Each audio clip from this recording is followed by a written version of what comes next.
నమస్తే, నా పేరు Shivaji. Welcome to our channel. So ఎట్టకేలకు తిరుమల తిరుపతి దేవస్థానానికి సంబంధించి ఆ ప్రసాదాల తయారీలో వాడేటువంటి ముడి సరుకులు ఏవైతే ఉన్నాయో, నెయ్యి కావచ్చు, చక్కెర కావచ్చు, అదేవిధంగా బాదం పప్పులు కావచ్చు, జీడిపప్పులు కావచ్చు, కిస్మిస్ కావచ్చు, పసుపు కావచ్చు, ఆ శనగ పప్పు కావచ్చు, వీటి యొక్క నాణ్యతను మనము ఇప్పుడు టెస్ట్ చేయడానికి ఒక ల్యాబొరేటరీని పెట్టబోతారు. జగన్మోహన్ రెడ్డి గారు చేసినటువంటి ఆ ఘోరాతి ఘోరం ఏదైతే ఉందో, అది ఇప్పుడు ఇంకా నెక్స్ట్ ఫ్యూచర్లో ఇలాంటి సమస్యలు రాకూడదనేటువంటి ఉద్దేశం ఒక నెయ్యే కాకుండా ఆ ప్రసాదాల్లో వాడేటువంటి అన్ని ముడి సరుకులకు సంబంధించి వాటిని టెస్ట్ చేసిన తర్వాతే వాటిని ఆ తయారీకి పంపించే విధంగా ఒక సిస్టమ్ అయితే తీసుకొని రాబోతున్నారు. అక్కడ ఫుడ్ ల్యాబ్ అక్కడ పెట్టబోతున్నారు. దానికి ఖర్చు దాదాపుగా ఒక 25 కోట్ల రూపాయలతో పెట్టబోతున్నామని మంత్రి గారు అయితే చెప్పడం జరిగింది, సత్యకుమార్ గారు.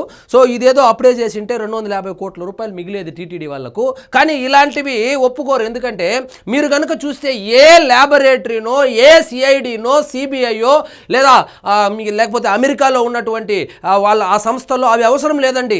లడ్డూని వాసన చూసినప్పుడే మనకు తెలిసిపోయింది ఇది కల్తీ లడ్డు, దీంట్లో నెయ్యే కల్తీ నెయ్యి అని చెప్పి. కానీ కొంతమంది భయంతో, కొంతమంది భక్తితో దాన్ని చెప్పలేకపోయారు. అందులో అది కరోనా టైం కాబట్టి మనం వాసన రాలేదంటే మనకు కరోనా అనుకుంటారని కూడా కొంతమంది దాన్ని పెద్దగా ప్రస్తావించలేదు. కానీ ఒక నెయ్యే కాదు, అప్పట్లో జగన్మోహన్ రెడ్డి గారు ముఖ్యమంత్రిగా ఉన్నప్పుడు వాడినటువంటి ముడి సరుకులు ఏవైతే ఉన్నాయో, జీడిపప్పు కావచ్చు, ఆ కిస్మిస్ కావచ్చు, అన్ని లో కేటగిరీ, లో క్వాలిటీ ఉన్నటువంటి వాటినే వాడారు. వాస్తవంగా ఏ గ్రేడ్ ప్రోడక్ట్లు వాడేవాళ్ళు. కానీ జగన్మోహన్ రెడ్డి గారు ముఖ్యమంత్రి అయిన తర్వాత ఒక లడ్డు మొత్తం వెతికితే ఒక జీడిపప్పు కనపడేది కాదు. అంటే అది నా సెల్ఫ్ ఎక్స్పీరియన్స్ చెప్తాను.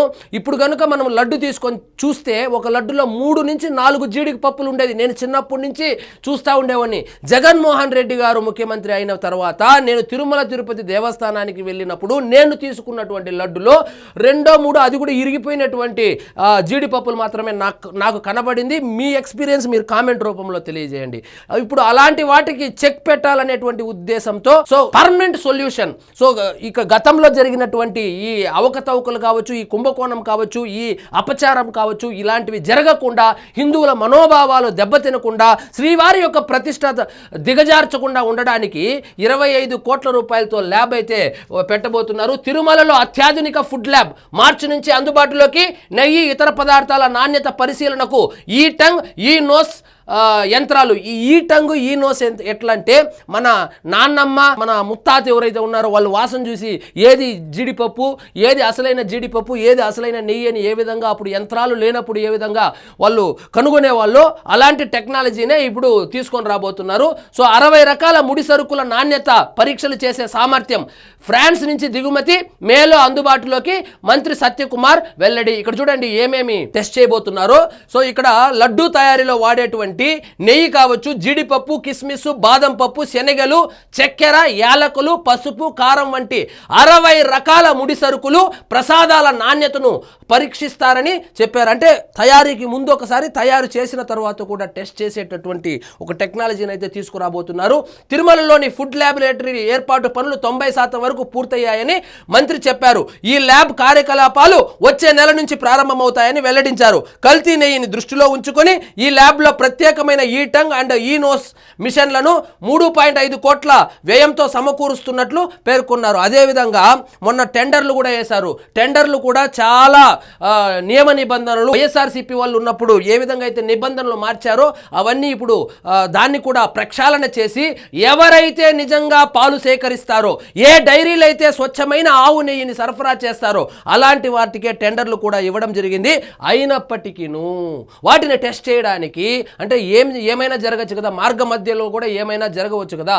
కాబట్టి స్వచ్ఛమైనటువంటి నెయ్యి కావచ్చు, స్వచ్ఛమైనటువంటి ముడి సరుకులు ఏవైతే ఉన్నాయో వాటిని మాత్రమే వాడాలి.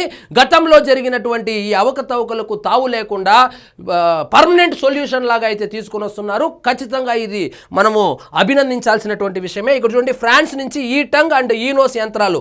ఫ్రాన్స్లో తయారయ్యే ఈ యంత్రాన్ని తిరుమలలో ఫుడ్ ల్యాబొరేటరీలోనూ సమకూరుస్తున్నారు. ప్రస్తుతం ఇవి అందుబాటులో ఉన్న ల్యాబొరేటరీలు దేశవ్యాప్తంగా తక్కువ సంఖ్యలో ఉన్నాయి. మనిషి ముక్కు ద్వారా వాసన, నోటి ద్వారా రుచి ఎలా చూస్తారో ఈ యంత్రాల ద్వారా ప్రసాదాలు, ఆహార పదార్థాలు, వాటికి తయారీకి వాడేటువంటి ముడి సరుకులను పరీక్షించేందుకు వీలుంది. తిరుమలలో కల్తీ నెయ్యి ఘటనను దృష్టిలో ఉంచుకొని మంత్రి సత్యకుమార్ చేసిన విజ్ఞప్తి మేరకు కేంద్రం ఈ మిషన్ కొనుగోలుకు అవసరమైన 3.5 కోట్ల రూపాయలు అదనంగా ఇచ్చేందుకు అంగీకరించింది.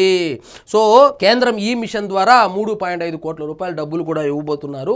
సో మొత్తానికి ఇక మీదట మార్చిలో నుంచి అంటే మేలో నుంచి ఇంప్లిమెంట్ చేయబోతున్నారు. మేలో నుంచి తిరుమల తిరుపతి దేవస్థానానికి సంబంధించి ప్రసాదాల తయారీలో వాడేటువంటి ముడి సరుకులను ముందే చెక్ చేస్తారు.